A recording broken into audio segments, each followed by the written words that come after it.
কি এনেছো? ইলিশ মাছ। দেখি। আবার এঁচড়? এঁচড় দিয়ে কি হবে? এঁচড় চিংড়ি? এঁচড় চিংড়ি। আজ অনেকদিন পরে পেলাম তোমার পদ্মার ইলিশ। তো দেখিয়ে দাও। এই ইলিশ দিয়ে কি খাবেন? তোমার যেটা ভালো বোঝো সেটা করো। ঠিক আছে, দেখি ইলিশ দিয়ে কি করা যায়।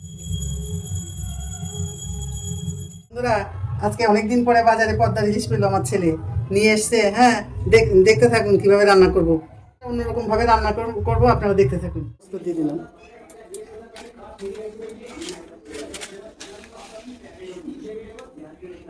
আর কটা কালো সর্ষে, আর কটা হলুদ সর্ষে,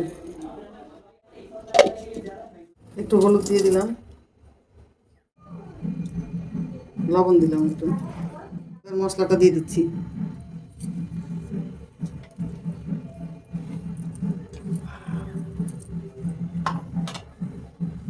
একটু সর্ষের তেল দিচ্ছি।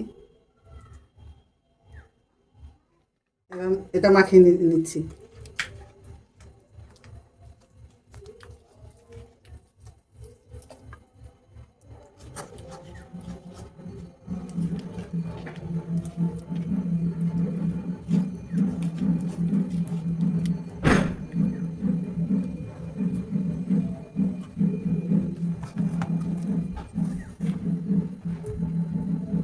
মিক্সি ধোয়া একটু জল দিয়ে দিচ্ছি।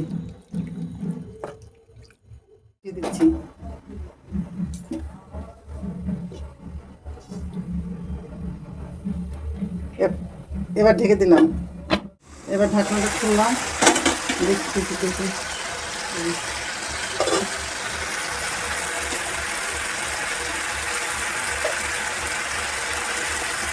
এবার দুটো কাঁচা লঙ্কা দিয়ে দিলাম।